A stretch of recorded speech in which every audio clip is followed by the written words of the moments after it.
একজন মৃত্যুদণ্ডাদেশ প্রাপ্ত ব্যক্তি তার যদি সম্পূর্ণ জ্ঞান থাকে, মানে জ্ঞান হারিয়ে না ফেলেন, সে কখনোই বলবে না ফাঁসির মঞ্চ রেডি করো। সে বলবে তখনই যখন সে নিশ্চিত যে এই ফাঁসির মঞ্চটা তার জন্য না, অন্য কারোর জন্য। আমি তো আপনাকে বলেই দিলাম যে শেখ হাসিনা যে কারণে বলছেন উনি ফিরবেন, মাথা উঁচু করে ফিরবেন, ওই কারণেই মতিউর রহমান চৌধুরী বলছেন যে পদত্যাগপত্র ভ্যানিটি ব্যাগে নিয়ে গেছে। মতিউর রহমান চৌধুরী এক অত্যন্ত বিচক্ষণ মানুষ, উনি পরবর্তীতে আপনাদেরকেই সাক্ষাৎকার দিয়ে বলবেন শেখ হাসিনা ফিরলে। তা আমি তো বলেই দিয়েছিলাম যে শেখ হাসিনা পদত্যাগ করেননি, তিনি প্রধানমন্ত্রী। এনসিপি বলুন, জামাত বলুন, বিএনপি বলুন, তারা বুঝে গেছে যে আমেরিকা তাদের সঙ্গে বিশ্বাসঘাতকতা করতে চাচ্ছে, এই জন্য তারা এখন নতুন মিত্র খুঁজছে। কিন্তু সমস্যা এক জায়গায়, বিএনপি বা জামাত যাই বলুন না কেন, ওরা কিন্তু শেষ তক রাশিয়াকেও পাবে না, চীনকেও পাবে না। এই কারণেই পাবে না যে আওয়ামী লীগের সাথে শুধু আমেরিকা না, আওয়ামী লীগের সাথে ভারত আছে। ভারত থাকলে রাশিয়াও আছে, আর আমেরিকার বিরোধী শক্তি হিসাবে চীন, ওরাও আছে। কাজেই পাশার দান উল্টে যাচ্ছে। বিএনপি নতুন মিত্রের সন্ধানে, জামাত অস্থিরতায় ভুগছে। শেখ হাসিনা বারবার বলছেন উনি আসবেন, এবং উনি আসবেন। আমি শেখ হাসিনাকে যতটুকু চিনি, উনি যা বলেন সেটা উনি করেন। মানে ওনার মধ্যে তো একজনের ডেসপারেশন আছে। আওয়ামী লীগ সভানেত্রী এবং বাংলাদেশের সাবেক প্রধানমন্ত্রী শেখ হাসিনা খুব শিগগিরই মাথা উঁচু করে দেশে ফিরবেন, প্রয়োজনে ফাঁসির রায় মাথায় নিয়েই দেশে ফিরবেন। এই ঘোষণা দেওয়ার পরপরই আবার তার পদত্যাগ পত্র নিয়ে আলোচনাটা তুঙ্গে উঠেছে। প্রথমে মানবজমিন সম্পাদক মতিউর রহমান চৌধুরী সাক্ষাৎকার দিয়ে বলেছেন যে শেখ হাসিনা ভ্যানিটি ব্যাগে করে তার 3 পাতা লেখা পদত্যাগ পত্র দিল্লি নিয়ে গেছেন, ঢাকায় সেই পদত্যাগ পত্র জমা পড়েনি। এখন শেখ হাসিনা ভারতের একটি সংবাদপত্রের সঙ্গে সাক্ষাৎকারে নিজেই বলেছেন যে তিনি পদত্যাগ পত্র লেখারও সময় পান নাই, পদত্যাগ পত্র জমা দেওয়ারও সময় পান নাই। শেখ হাসিনা যখন ঘোষণা দিয়েছেন যে তিনি খুব শিগগিরই দেশে ফিরবেন এবং বাংলাদেশ জুড়ে আওয়ামী লীগ, ছাত্রলীগ এক রকমের পুলিশ প্রশাসনের বাধা উপেক্ষা করেই মিছিল কর্মসূচি পালন করে যাচ্ছে, তখন হঠাৎ করে এই পদত্যাগ পত্রের আলাপটাও কেন উঠলো এবং কেন এতটা জোরালো হয়ে উঠলো, সেটা যেমন কৌতূহলোদ্দীপক, তেমনি এই প্রশ্নটাও মাথায় ঘুরপাক খায় যে আরব বসন্তের পর সবসময় দেখা গেছে যে প্রথম নির্বাচিত যে সরকার, সে সরকারটি বেশি দিন স্থায়ী হতে পারেনি। এই ইঙ্গিতটা মাথায় রেখেই কি শেখ হাসিনা এমন বিপদের সময়েও দেশে ফেরার ঘোষণা দিয়ে বসলেন, আর তার দলকে দেখা যাচ্ছে সারা বাংলাদেশ জুড়ে ব্যাপক শক্তিতে মিছিল কর্মসূচি শুরু করে দিতে পারছে এমন একটা বিরোধী সরকার ক্ষমতায় থাকার পরেও? এসব নিয়ে আলোচনায় আমার সঙ্গে যুক্ত হয়েছেন ব্লিটজ সম্পাদক সালাউদ্দিন শোয়েব চৌধুরী। সালাউদ্দিন শোয়েব চৌধুরী, আপনাকে স্বাগত জানাই। সালাউদ্দিন শোয়েব চৌধুরী, আপনার কাছে আমার প্রশ্ন যে একটা হাওয়া ঘুরে যাওয়ার আঁচ টের পাওয়া যাচ্ছে তো সবভাবেই মনে হয়, মানে শেখ হাসিনার ঘোষণাও এলো এবং এরপর কি যে শিরোনাম হচ্ছে আর কি খবরে আসছে, আর রাজপথে আওয়ামী লীগ ছাত্রলীগ যা দেখাচ্ছে, সেসব মিলিয়ে হাওয়া ঘুরে যাওয়ার একটা লক্ষণ স্পষ্ট হয়ে উঠছে কিনা।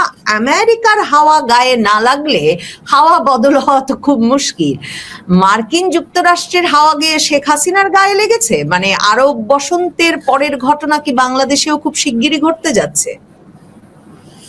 অনেক অনেক ধন্যবাদ।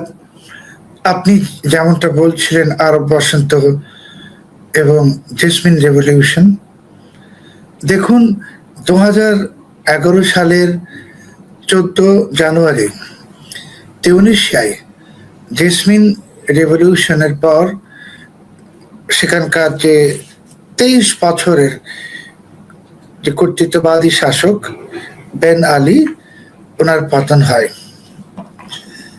বেন আলীর পতনের পর তিউনিসিয়াতে আজ অব্দি কোন সরকারি আর স্থায়িত্ব পায়নি, স্থায়ী হতে পারেনি, একটার পর একটা চেঞ্জ হচ্ছে।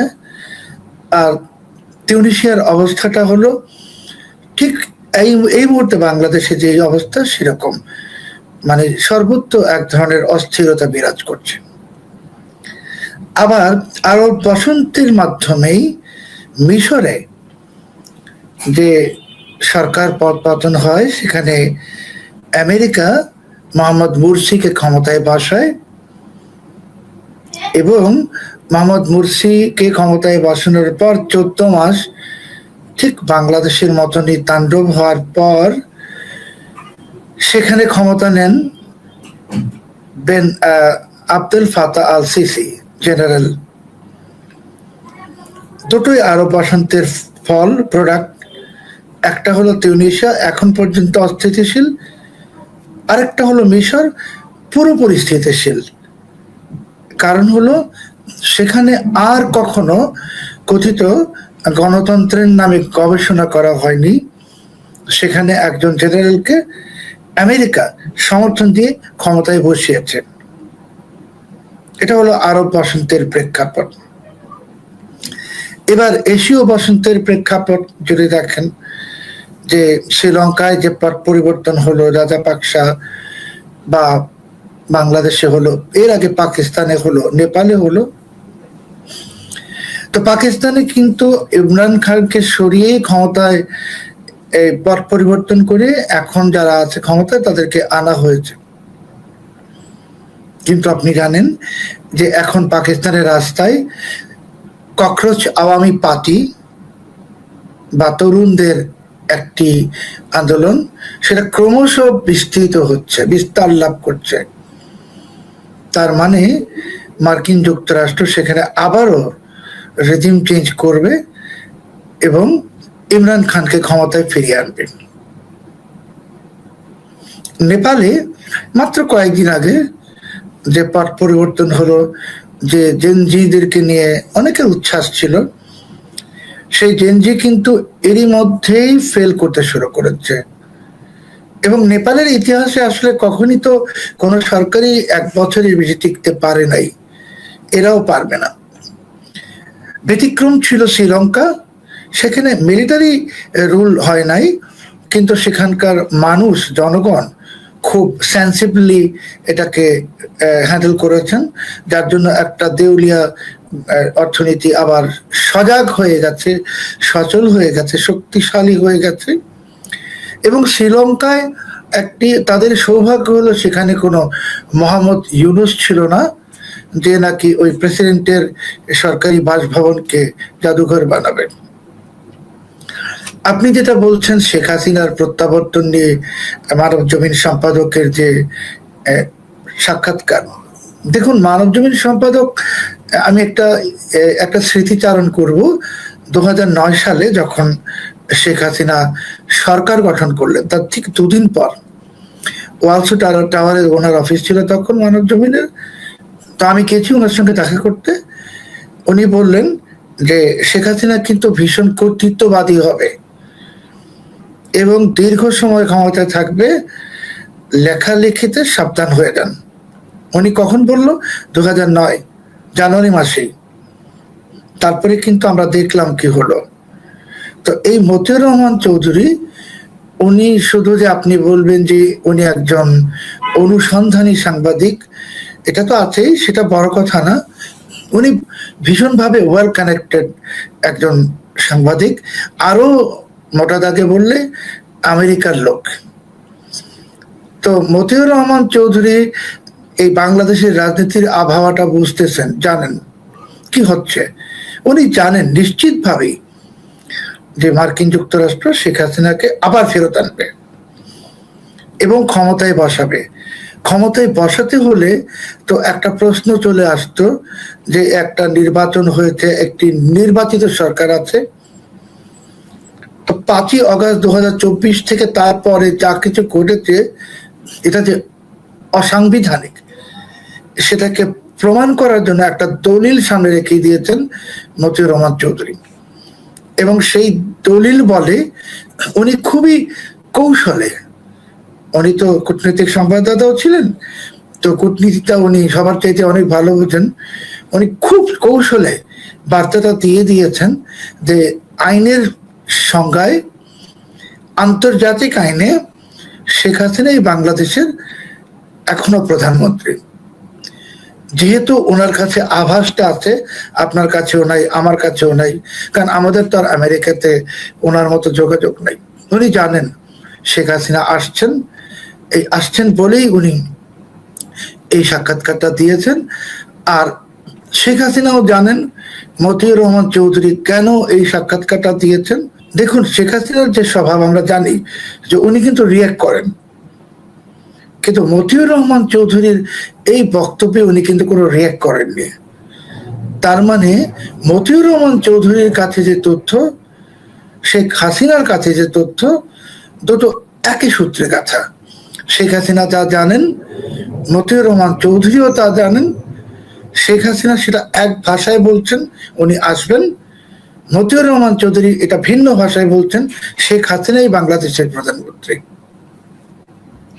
মানে তার মানে আপনি বলতে চাইছেন যে আপনার কাছে মনে হচ্ছে এমন ইঙ্গিত স্পষ্ট হয়ে উঠছে যে শেখ হাসিনা মুখে বলছেন বটে যে তিনি ফাঁসির রায় মাথায় নিয়ে ফিরবেন এবং প্রয়োজনে তার জন্য কারাগার প্রস্তুত করা হোক, ফাঁসির মঞ্চ প্রস্তুত করা হোক, কিন্তু মঞ্চ প্রস্তুত হচ্ছে আসলে শেখ হাসিনাকে মানে তিনি এখনো বৈধ প্রধানমন্ত্রী সেই পটভূমি তৈরি করে তাকে ফিরিয়ে আনার, মানে এবং সেটাই মার্কিন যুক্তরাষ্ট্র সেই খেলাটা এরই মধ্যে শুরু করেছে। শেখ হাসিনা তো চিরকালের মানে আমেরিকা বিরোধী, সেটা অবশ্যই ইমরান খানও। তো তাহলে মানে এদেরকে আবার ফিরিয়ে আনার কাজে মার্কিন যুক্তরাষ্ট্র যুক্ত হয়ে যায় কেন? আপনি আরব বসন্তে মিশর, তিউনিসিয়ার কথা বলছেন, কিন্তু ওর প্রভাবে দেখেন সিরিয়া, লিবিয়া, কোথাও তো এখন পর্যন্ত আমেরিকার নাক গলানো বন্ধ হয় নাই। তার মানে এই নাক গলানো এখন একটা ধারাবাহিক প্রক্রিয়ায় চলবে। আপনি যে দেশগুলোর কথা বললেন, যে ইরাক এবং অন্যান্য দেশে, আমি তো আগেই বললাম যে আরব বসন্তের সবচেয়ে সাকসেসফুল ইমপ্লিমেন্টেশনটা মিশরে হয়েছে আবদেল ফাতাহ আল সিসি ক্ষমতা গ্রহণ করার কারণে। আর আপনি যেটা বলছেন যে শেখ হাসিনার সঙ্গে বৈরিতা, রাজনীতিতে আর কূটনীতিতে আসলে বৈরিতা, সক্ষতা এগুলো কিছুই না, চেঞ্জ হয়ে যায়। যে যদি আপনি সিরিয়ার প্রেসিডেন্ট আহমেদ আল সারার কথা মনে করি আমরা, সে তো জঙ্গি ছিল মার্কিন যুক্তরাষ্ট্রের ডিসিতে এবং নিষিদ্ধ ব্যক্তি। এখন তো সেই হোয়াইট হাউসে যাচ্ছে আসছে, তাই না?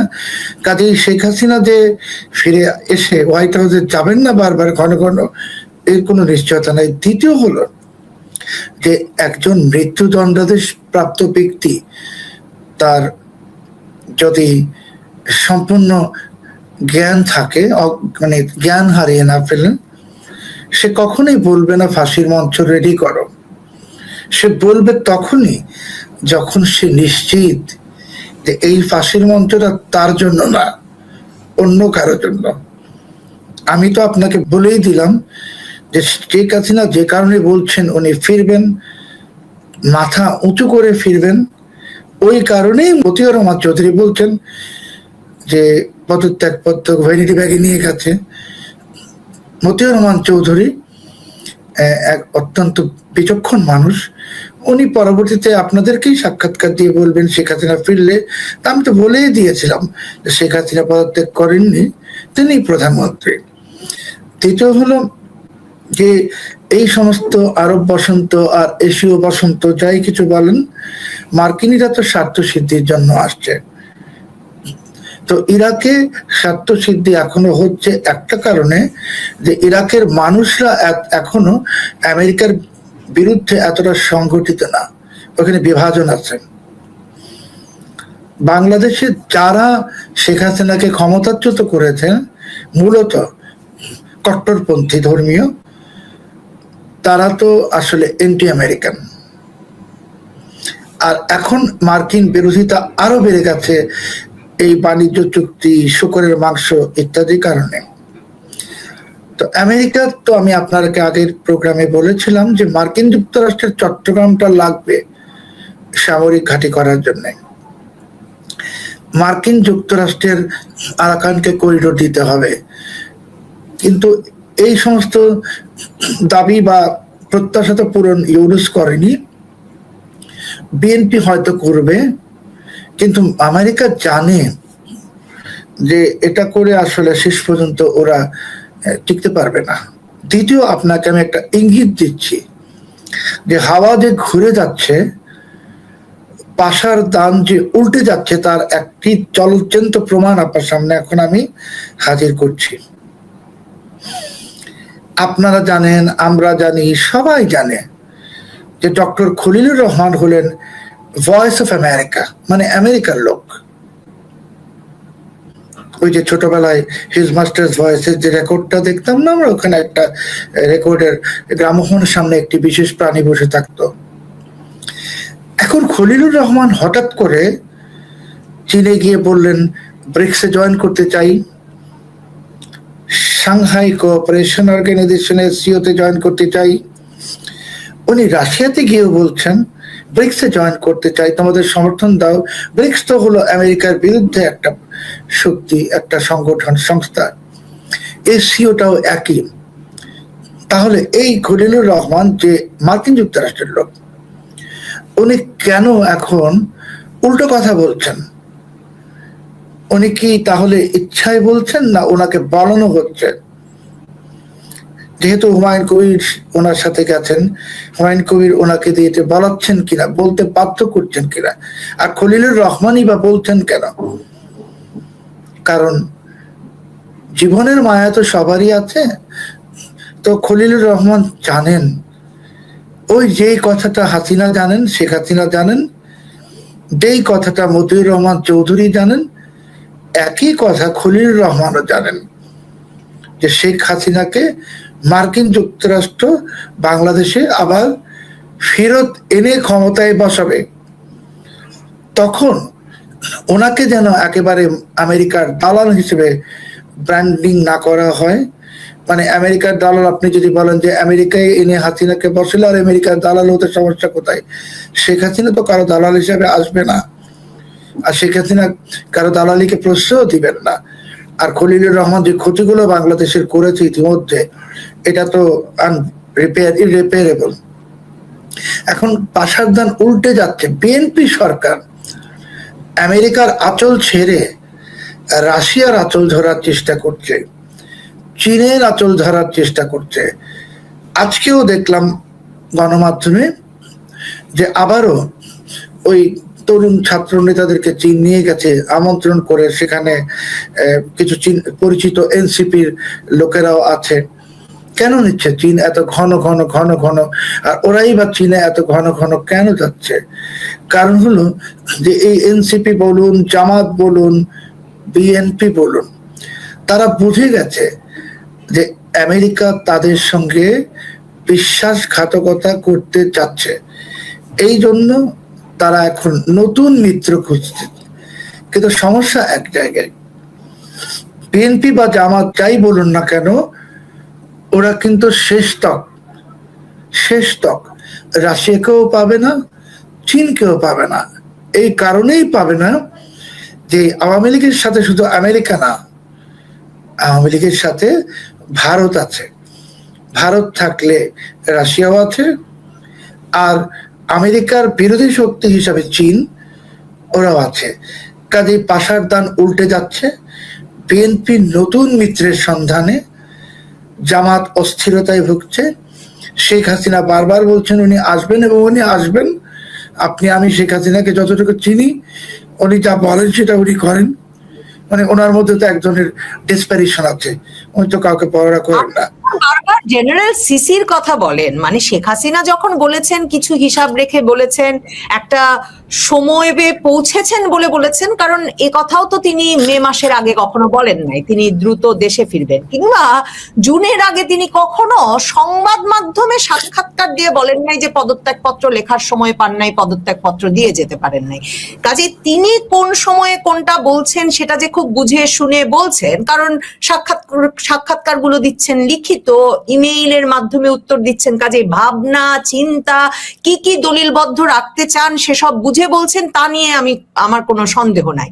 কিন্তু আরব বসন্তের কথা যখন ভাবি মানে বারবার, এবং আপনি যখন এই যে জেনারেল সিসির প্রসঙ্গ টানেন, তখন আমার বারবার মনে হয় যে মানে একটা তো আমেরিকার কপি বুক রেজিম চেঞ্জের পরপরই যেটা ঘটে সেটা হচ্ছে পছন্দ মতো নির্বাচিত সরকার বা কোনো নির্বাচিত সরকারকে তখন ভালো লাগে না, একটা মানে জেনারেলের সরকারকে তারা শেষ পর্যন্ত বসায়। এমনকি এই যে আসিম মুনিরের এই যে মানে সরকার তো চালাচ্ছে পাকিস্তানে আসিম মুনির এস্টাবলিশমেন্ট, তো বাংলাদেশে জেনারেল সিসি হয়ে উঠতে পারেন ওয়াকারুজ্জামান, কারণ ওয়াকারুজ্জামানের কাছেও কিন্তু পদত্যাগপত্র নাই। উনিও জাতির সামনে ঘোষণা দিয়ে বলেছেন যে, প্রথম ঘোষণা তো উনার মুখেই শুনলাম 5ই আগস্ট, যে শেখ প্রধানমন্ত্রী পদত্যাগ করেছেন, এরপরে উনি আমাদের জানমালের দায়িত্ব নিলেন। তো মানে মতিউর রহমান চৌধুরীর ওই রাষ্ট্রপতির সাক্ষাৎকারে শুধু তো রাষ্ট্রপতি দেখেন নাই তা না, তিনি তো বলেছেন যে ওয়াকারুজ্জামানও দেখেন নাই। দেখুন, জেনারেল ওয়াকারুজ্জামান বাংলাদেশের মানুষের কাছে উনি যে ক্ষমতা দখল করতে চান না সেটার প্রমাণ কিন্তু উনি দিয়েছেন। 5ই আগস্ট উনি ক্ষমতা নেননি, বা পরবর্তী সময়ে অস্থিরতা যখন হলো উনি তো নিতেই পারতেন, নেননি। বাট আমি কিন্তু আপনাকে বা অন্য কাউকে বলেছিলাম যে ওসমান হাদির মৃতদেহ যেদিন এসেছিল 18 জানুয়ারি, সেদিনই 18 ডিসেম্বর সেদিনই কিন্তু প্রেসিডেন্টকে হত্যা করা হতো ইত্যাদি বলেছিলাম। এই পরিস্থিতি থেকে রক্ষা করেছিলেন ওয়াকারুজ্জামান। শেখ হাসিনা কিন্তু বলছেন উনি আসবেন, দেশটাকে আবার ঠিকঠাক করবেন, কিন্তু শেখ হাসিনা কিন্তু একবারও বলেননি যে উনি প্রধানমন্ত্রী হতে আসবেন। উনি ফিরবেন অভিভাবক হিসেবে, উনি অন্য কাউকে ক্ষমতায় বসাবেন। কারণ একটা কাজ তো মার্কিন ডিপস্টেটের আছে যেটা বঙ্গবন্ধু কন্যা শেখ হাসিনা পারবেন না, আর সেটা হলো কচুকাটা করা। ওই কচুকাটা করার কাজটা জেনারেল সিসি পেরেছিলেন বলেই আজ মিশর শান্ত এবং স্থিতিশীল। বাংলাদেশেও এটা হতেই হবে। সেই ক্ষেত্রে শেখ হাসিনা কার উপর সেই দায়িত্বটা অর্পণ করবেন সেটা তো আর আমরা জানি না, কেউই জানে না। বাট ওই ব্যক্তিটি এমন কেউই হবেন মানে যিনি মার্কিন যুক্তরাষ্ট্রেরও গুডবুকে আছেন এবং যিনি সময়ের পরীক্ষায় উত্তীর্ণ, যে ওনার মধ্যে হঠাৎ করে ক্ষমতা দখল করার কোনো ইচ্ছা নেই। তো আমি ব্যক্তিগতভাবে মনে করি যে বর্তমানে যে বাংলাদেশে যে পরিস্থিতি চলছে এবং প্রধানমন্ত্রীর লাল টেলিফোন যে বিচ্ছিন্ন হলো, তারপরে আবার সচিবালয় থেকে ল্যাপটপ নাই হয়ে গেল, এগুলো কিন্তু একটা সিগন্যাল দেওয়া হচ্ছে। যে কালকে যখন প্রধানমন্ত্রীর একটা ছবি দেখলাম সামাজিক যোগাযোগ মাধ্যমে আন্দালিব রহমান পার্থর সঙ্গে, তো আমার কিন্তু ছবিটা দেখে খুব কষ্ট লেগেছে। অনেকক্ষণ আমি চুপ করেছিলাম। কেন কষ্ট লেগেছে সেটা আমি এখন বলবো না, কোনো একদিন আমাকে আপনি স্মরণ না করলে আমি বলবো। ছবি দেখেছি, মানে আন্দালিব রহমান পার্থ এবং প্রধানমন্ত্রী তারেক রহমান একসাথে গাড়ি চালিয়ে সংসদে গেছেন, এটা তো ভীষণ সৌহার্দ্যপূর্ণ একটা দৃশ্য। পার্থ সাহেব তো মন্ত্রিত্বও পান নাই, এটুকু তো তিনি পেতেই পারেন, আপনার কষ্ট লেগেছে কেন? সৌহার্দ্যপূর্ণ দৃশ্য সাদা চোখে তো মনেই হয়, আমরা তো একটু বাঁকা চোখে দেখি সবকিছু। তো আমি প্রধানমন্ত্রীর ফিজিওগনমিটা দেখেছি, ফেসিয়াল এক্সপ্রেশনটা, মৌখিক যে এক্সপ্রেশন, সেটাতে আমি খুবই বাজে কিছুর ইঙ্গিত পেয়েছি। কাজেই আমি চিন্তিত, ওনার জীবন নিয়ে ভীষণভাবে চিন্তিত। এবং একজন সরকার প্রধান যেভাবে এত নিরাপত্তাহীনতার মধ্যে চলছেন, উনি নিজেও জানেন না যে ওনার পাশে বা আশেপাশে কে আছে এতটাই। আর ওনার তো শত্রুপক্ষ মার্কিন যুক্তরাষ্ট্র, এটা তো উনি হয়তো এখন জানেন দেখেই চীন এবং রাশিয়ার কাছে ছুটছেন। এবং যদি মনে করেন একটু যে শেখ হাসিনা যখন আমেরিকাকে ত্যাগ করে অন্যদিকে যাচ্ছিলেন একটু বেশি চীনের দিকে রাশিয়ার দিকে, তখনই কিন্তু শেখ হাসিনার পতন হয়ে যায়। তো আজকে যখন আবারও বিএনপি সরকার পায়ের নিচে কিন্তু মাটি নাই, তখনই আবার রাশিয়ায় যাচ্ছে, ব্রিক্সে জয়েন করবে, এসসিওতে জয়েন করবে। এগুলো কিন্তু যদি বিএনপি সরকার ইচ্ছা করে যায় তাহলে ধরে নিতে হবে যে তারা বুঝে গেছে আমেরিকা তাদের সঙ্গে আগের মতন আর নাই। আর যদি খলিলুর রহমান ইচ্ছা করে যান তাহলে বুঝতে হবে এটা একটা সাবোটেজ। কাজেই সব মিলিয়ে পরিসংহারে যদি আমি একটা কথাই বলবো যে মার্কিন যুক্তরাষ্ট্রের যে ব্লু প্রিন্টটা সেটা খুব পরিষ্কার। শেখ হাসিনা বাংলাদেশে ফিরবেন, কারো কাছে তিনি দায়িত্ব অর্পণ করবেন, যে দেশ চালাবে, আরো সহজ ভাষায় বললে যে দেশটাকে পরিষ্কার পরিচ্ছন্ন করবে। আর সেই ব্যক্তিটি আপনি বারবারই মানে এর আগেও আমার সঙ্গে সাক্ষাৎকারে বা অন্য কোথাও আমি শুনেছি, এবং আমার সঙ্গে সাক্ষাৎকারে তো বটেই, আপনি তারেক রহমানের নিরাপত্তা নিয়ে উদ্বেগ প্রকাশ করেছেন, এবং আমি মানে আমি বিশেষভাবে উনার বিষয়ে উদ্বিগ্ন। আমি তা নিয়ে সাক্ষাৎকারও নিয়েছি ব্যক্তিবর্গের, যে উনি কেন নিজস্ব নিরাপত্তা ব্যবস্থায় চলেন, মানে চেয়ারপারসন সিকিউরিটি ফোর্স নিয়ে চলেন, রাষ্ট্রের পিজিআর, এসএসএফ তাদের নিরাপত্তায় উনি ভরসা রাখছেন না। উনার গাড়িতে উনার সহকর্মীকে দেখে আপনি উদ্বিগ্ন বোধ করছেন। উনার গাড়ির বাইরেও, কিন্তু বাসে তো থাকেনি, এবং উনার গাড়ির বাইরেও দৌড়াতে থাকেন উনার সহকর্মীরাই। মানে নিরাপত্তার এই বেড়াজালগুলো উনি সেভাবে মানছেন না। লাল টেলিফোনের তার চুরি হয়েছে, সেটাকে আপনি একটা বড় রেড অ্যালার্ট হিসেবে অনেকগুলো পোস্টও দিয়েছেন, আপনি লিখেছেন আন্তর্জাতিক সংবাদ মাধ্যমে। মানে আমার প্রশ্ন হচ্ছে যে তারেক রহমান হয়তো এটাকে তার স্টাইল হিসেবে নিয়েছেন, কিংবা কি হতে পারে, মানে কি কারণে উনি ওনার নিরাপত্তা নিয়ে এতটা নিরুদ্বিগ্ন থাকছেন বা এতটা অবহেলা করছেন? তারেক রহমান তো বেসিক্যালি একজন সাধারণ মানুষ। উনি তো কোনো সামরিক বাহিনীতেও চাকরি করেন নাই বা নিরাপত্তা বিষয়ে ওনার কোনো অভিজ্ঞতাও নাই। তো উনি জানেন না উনি জাস্টিন ট্রুডো হতে চাচ্ছেন, কিন্তু জাস্টিন ট্রুডোর কানাডার পরিস্থিতি আর বাংলাদেশের পরিস্থিতি তো এক না। আর আপনি যেটা বললেন যে ওনার গাড়ির চারপাশে লোক দৌড়ায়, পৃথিবীর এমন কোনো বুলেট প্রুফ যানবাহন নেই যেটা আত্মঘাতী বোমা হামলা থেকে ওই যাত্রীকে রক্ষা করতে পারে। এই কথাটা তারেক রহমান জানেন কিনা আমি জানি না। তারেক রহমান ভীষণ নিরাপত্তাহীনতায় আছেন। বিএনপি সরকার বুঝে গেছে আমেরিকার হাতটা তাদের উপর থেকে সরে যাচ্ছে। শেখ হাসিনা বলছেন বারবার উনি ফিরবেন, মতিউর রহমান চৌধুরী বলছেন পদত্যাগপত্র নেই। সব মিলিয়ে একটাই মানে সিদ্ধান্ত যদি বলেন আমরা, সেটাই আমি অন্তত পক্ষে যাব, সেটা হলো বাংলাদেশ মিশরের পথে হাঁটছে। অসংখ্য ধন্যবাদ সালাউদ্দিন শোয়েব চৌধুরী। সম্ভবত সামনের দিনগুলো রাজনৈতিকভাবে আরো গুরুত্বপূর্ণ এবং হয়তো কিছুটা চাঞ্চল্যকর হয়ে উঠছে। অসংখ্য ধন্যবাদ দর্শক যারা সঙ্গে ছিলেন। দর্শক, এর আগে মানে গতকালকেই ভারতীয় পত্রিকা এই সময় শেখ হাসিনার কিস্তিভিত্তিক সাক্ষাৎকার শুরু করেছিল। গতকালকে তারা প্রথম কিস্তি প্রকাশ করেছিল, আজকে তারা দ্বিতীয় কিস্তি প্রকাশ করেছে। দ্বিতীয় কিস্তি যখন প্রকাশ করলো তখন আমরা চাঞ্চল্যকর একটা তথ্যের সমাধান পেলাম। সেই তথ্যটা হচ্ছে শেখ হাসিনার পদত্যাগপত্র। যে পদত্যাগপত্র পেয়েছেন বলে দাবি করেছিলেন সেই সময় সরকার পতনের পরে রাষ্ট্রপতি, পরবর্তীতে মতিউর রহমান চৌধুরীর সঙ্গে সাক্ষাৎকারে তিনি বলেছিলেন তার কাছে কোনো পদত্যাগপত্র নেই। তারপরে ফুলে ফেসে উঠেছিল জুলাই যোদ্ধাদের একটা বড় অংশ রাষ্ট্রপতির পদত্যাগ তারা আবারও চাইছিল, এবং রাষ্ট্রপতি শেখ হাসিনার পুনর্বাসন করছেন, নানা ধরনের কথাবার্তা আমরা শুনেছিলাম। এরপরে আরেকটা তত্ত্ব বেরিয়ে এসেছিল। এক সাংবাদিক বলেছিলেন যে শেখ হাসিনার পদত্যাগপত্র 3 পৃষ্ঠার পদত্যাগপত্র তিনি তার ভ্যানিটি ব্যাগে করে দিল্লিতে নিয়ে গেছেন।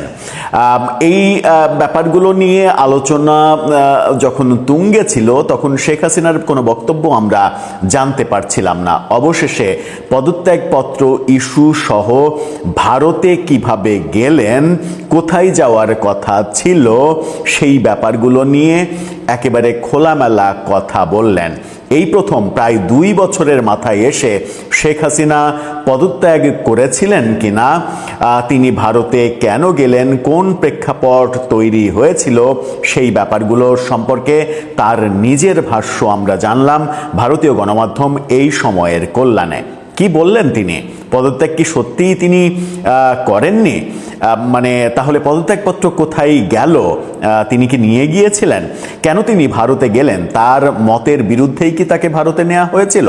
চলুন একটু বুঝে ওঠার চেষ্টা করি এই ভিডিওতে কি বললেন তিনি এই সময়ে, এবং সেগুলো কতটা অথেন্টিক হিসেবে আমরা মেনে নিতে পারি। থাকবেন পলিটিক্স টিভির নিয়মিত আয়োজনে। দর্শক, বলছিলাম শেখ হাসিনার সাক্ষাৎকারের দ্বিতীয় কিস্তির কথা। এই সময় ভারতীয় গণমাধ্যম তারা আজকে দ্বিতীয় কিস্তি প্রকাশ করেছে। সেখানেই এই চাঞ্চল্যকর তথ্যটা বেরিয়ে এসেছে, যেখানে তিনি জানিয়েছেন তিনি পদত্যাগপত্র লেখেননি। ভয়ঙ্কর একটা সত্য বেরিয়ে আসলো। তিনি পদত্যাগপত্র 3 পৃষ্ঠার পদত্যাগপত্র রেডি করেছিলেন। সেটা টাইপ করার কথা ছিল বিটিভির একজন ঊর্ধ্বতন কর্মকর্তার, কিন্তু তিনি টাইপ করার সুযোগ পাননি। সেই 3 পৃষ্ঠার পদত্যাগপত্র ভ্যানিটি ব্যাগে করে নিয়ে দিল্লিতে চলে গেছেন শেখ হাসিনা। এরকম বক্তব্যের পরে শেখ হাসিনার এই বক্তব্য কি বলে, কোনটাকে সত্য হিসেবে আমরা ধরে নেব? এই সময় আজকের যে শিরোনামটা করেছে সেটা দেখে নিন। সেখানে বলা হচ্ছে, টুঙ্গিপাড়ায় যেতে চেয়েছিলাম, ইস্তফার সময়ই পাইনি হাসিনা। তিনি টুঙ্গিপাড়ায় ওই দিন 5 আগস্ট তিনি টুঙ্গিপাড়ায় চলে যেতে চেয়েছিলেন। তিনি মনে করেছিলেন যে ওখানেই তার নিরাপত্তা রয়েছে, এবং মনে করেছিলেন যে গণভবনে থাকলে তিনি এবং তার বোন নিশ্চিত মারা পড়বেন। কিন্তু তাকে ভারতে নিয়ে যাওয়া হলো। এটা কি তার মতের বিরুদ্ধে হলো? কি বলছেন তিনি? চলুন একটু জেনে দেখি। এখানে বলা হচ্ছে, প্রাণ বাঁচাতে 8 ঘন্টার মধ্যে প্রস্তুত হয়ে ঢাকায় প্রধানমন্ত্রীর সরকারি বাড়ি গণভবন ছাড়তে হয়েছিল শেখ হাসিনাকে। সেজন্য পদত্যাগ করার সময় সুযোগ তিনি পাননি। তিনি যে দেশ ছাড়বেন সেটাও ঠিক করা হয়েছিল একেবারে শেষ মুহূর্তে। প্রাক্তন প্রধানমন্ত্রী শেখ হাসিনা এই সময়ের লিখিত প্রশ্নের জবাবে, আমি টুঙ্গিপাড়ায় চলে যাব বলে প্রস্তুতি নিয়েছিলাম। প্রকৃতপক্ষে আমি জানতামই না দেশের বাইরে যাচ্ছি। তার কথায় আমাকে পদত্যাগ করার সময় দেওয়া হয়নি। সংবিধান অনুযায়ী স্বহস্তে পদত্যাগপত্র লিখে রাষ্ট্রপতির সঙ্গে সাক্ষাৎ করে তাকে পদত্যাগপত্র জমা দেওয়ার কথা, কিন্তু সেরকম কোনো ফুসরত তিনি পাননি। তাকে প্রশ্ন করা হয়েছিল, ঢাকার একটি সংবাদপত্রের সম্পাদক এবং বিশিষ্ট একজন সাংবাদিক সম্প্রতি তার সাক্ষাৎকারে দাবি করেছেন 2024-এর 5 আগস্ট আপনি 3 পৃষ্ঠার একটা পদত্যাগপত্র রেডি করেছিলেন। সেটা বিটিভির একজন কর্মকর্তা টাইপ করার কথা ছিল, কিন্তু সেটা আর টাইপ হয়নি। আপনি পদত্যাগপত্র নিয়ে ভ্যানিটি ব্যাগে নিয়ে দিল্লিতে চলে গেছেন। শেখ হাসিনাকে প্রশ্ন করা হয়েছিল এই দাবি ঘিরে আপনার পদত্যাগের বিষয়টি ফের সামনে এসেছে। আপনি কি আদৌ শাহাবুদ্দিন সাহেবের হাতে পদত্যাগপত্র জমা দিয়েছিলেন, অথবা 3 পাতার পদত্যাগপত্র লিখেছিলেন যা পরে স্বাক্ষর করে জমা দেননি, কিংবা আপনি দিল্লিতে সাথে করে নিয়ে গেছেন? এই প্রশ্নের উত্তরে তিনি বলেছেন যে, আমাকে দেশ ছেড়ে চলে আসতে হবে এটা আমি কোনোদিন ভাবতে পারিনি। আমি দেশের মানুষের আর্থসামাজিক উন্নয়নের জন্য, তাদের উন্নত জীবন নিশ্চিত করার জন্য দিনরাত অক্লান্ত পরিশ্রম করেছি। তিনি বলেছেন যে 5 আগস্ট কোনো স্বাভাবিক দিন ছিল না। সেদিন বাংলাদেশের একটি ভয়াবহ সংঘর্ষের দিন ছিল এবং সংঘর্ষের দিকে ঠেলে দেওয়া হচ্ছিল। তিনি একেবারে স্পষ্ট বলেছেন, হুবহু যদি আমরা না বলি, তিনি বলেছেন যে আমাকে এবং আমার বোনকে মারার পরিকল্পনা ছিল। সেই মুহূর্তে তড়িঘড়ি করে আধা ঘন্টা আমাকে সময় দেওয়া হয়েছিল। আধা ঘন্টার মধ্যে আমাকে রেডি হতে বলা হয়েছিল। রেডি হয়ে আমি তখনও জানতাম যে আমি টুঙ্গিপাড়ায় যাচ্ছি, কিন্তু শেষ মুহূর্তে আমাকে জানানো হয় যে আমাকে ভারতে নেওয়া হচ্ছে। তিনি সেখানে থাকলে নিশ্চিত মারা পড়তেন, সেই কথাও তিনি বলেছেন। তাকে প্রশ্ন করা হয়েছিল, জুলাই আন্দোলন মোকাবেলায় প্রাণহানির ঘটনায় আন্তর্জাতিক অপরাধ ট্রাইব্যুনাল আপনাকে নির্দেশদাতা হিসেবে অভিযুক্ত করে দণ্ড দিয়েছেন।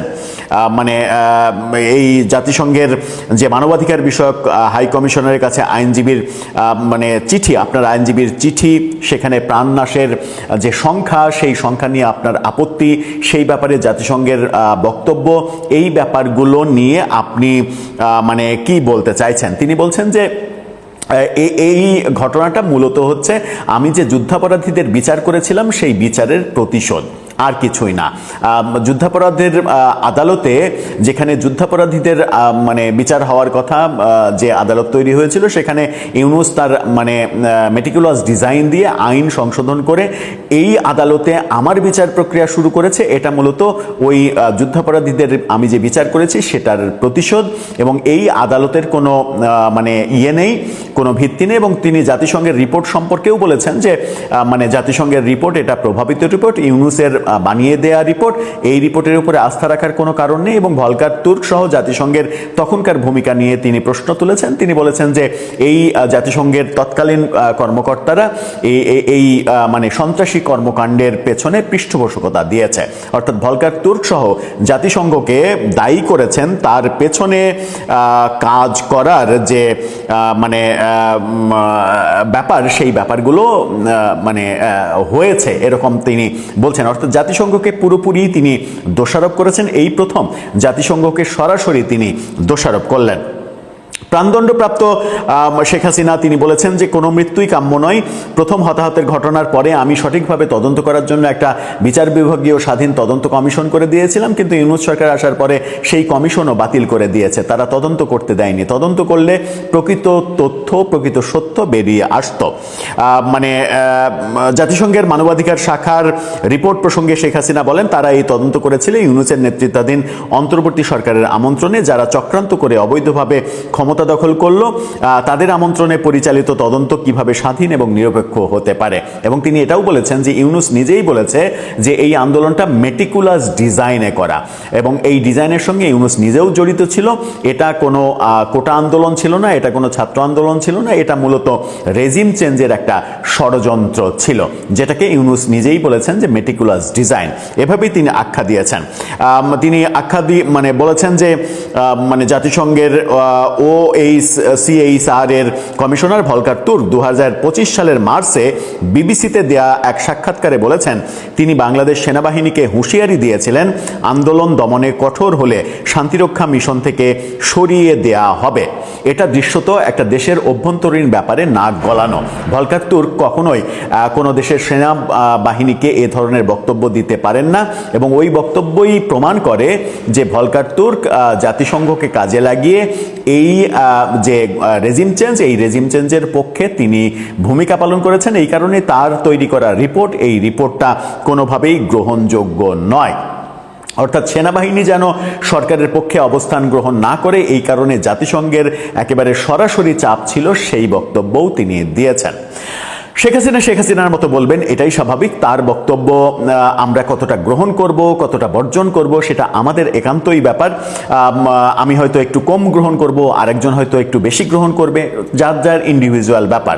কিন্তু খুব গুরুত্বপূর্ণ দুটা তথ্য, যে তথ্যের সঙ্গে ওই পক্ষপাতিত্বের ব্যাপার নেই, যে তথ্য দুটা আমি ব্যক্তিগতভাবে মানে প্রথম মানে জানলাম, মানে ক্লিয়ার হলাম, এটা তো পরিষ্কার আগে থেকেই একটা অনুমানযোগ্য ব্যাপার ছিল, কিন্তু প্রথম তার মুখ থেকে সাক্ষাৎকারে যেটা জানা গেল সেটা হচ্ছে যে তিনি পদত্যাগপত্র লিখেননি, কিংবা লিখার সময়ই পাননি, যেটা নিয়ে এত জলঘোলা হলো গত 2 বছর ধরে। আরেকটা ব্যাপার হচ্ছে তার ভারতে যাওয়ার ব্যাপারটাও তাকে না জানিয়েই সিদ্ধান্ত নেওয়া হয়েছিল। একেবারে শেষ মুহূর্তে গাড়িতে ওঠার আগে তাকে জানানো হয় তাকে ভারতে নেওয়া হচ্ছে, টুঙ্গিপাড়ায় না। এই দুটা খবরে একটু চাঞ্চল্য আছে, এবং এই দুইটা খবর স্পেসিফিকলি যে তিনি জানালেন, এটা আমরা প্রথমবারের মতো জানতে পারলাম। পদত্যাগ নিয়ে তো অনেক নাটক হলো, তার মানে শেখ হাসিনা প্রধানমন্ত্রীর পদ থেকে পদত্যাগ করেননি, এই যে দাবিগুলো আওয়ামী লীগের নেতাকর্মীরা এতদিন করে আসছিলেন, সেটাই এবার সত্য হলো। কিন্তু পদত্যাগ করতেই হবে এমন কি বিধিবিধান আছে? যখন তিনি ফিজিক্যালি দেশ ছেড়ে চলে গেছেন, তখন তো ব্যাপারটা অনুপস্থিতির কারণেই রাষ্ট্রপতি চাইলে সরকার ভেঙে দিতে পারেন, নতুন সরকার আনতে পারেন, নতুন দায়িত্ব, প্রধানমন্ত্রীর দায়িত্ব আরেকজনকে দিতে পারেন। এটা কিন্তু রাষ্ট্রপতির মানে কি বলবো, এখতিয়ারের মধ্যেই পড়ে। সুতরাং শেখ হাসিনা পরবর্তী যে কার্যক্রমগুলো, অন্তর্বর্তী সরকার কিংবা পরবর্তীতে নির্বাচনের মাধ্যমে বিএনপি সরকার, এই প্রসেসগুলোকে, হ্যাঁ, অন্তর্বর্তী সরকারের প্রসেসটাকে প্রশ্নবিদ্ধ করার স্কোপ রয়েছে, যেহেতু সেটা সংবিধানে নেই। সংবিধানে নেই, রেফারেন্স থেকে নেওয়া হলো, সেই রেফারেন্সে আদৌ তারা এই দায়িত্ব পালন করতে পারে কিনা, দায়িত্ব নিয়ে যে কাজগুলো করেছে সেই কাজগুলো তারা করতে পারে কিনা, রুটিন ওয়ার্কের বাইরে, এই প্রশ্নগুলো হয়তো ভবিষ্যতে উঠতে পারে। কিন্তু নির্বাচন এবং নির্বাচন পরবর্তী বিএনপি সরকারের দায়িত্ব গ্রহণ, এটা বোধহয় প্রশ্নবিদ্ধ হওয়ার কোনো স্কোপ থাকবে না। দর্শক, আপনার মতামত এই ব্যাপারে জানিয়ে লিখতে পারেন আমাদের কমেন্ট বক্সে।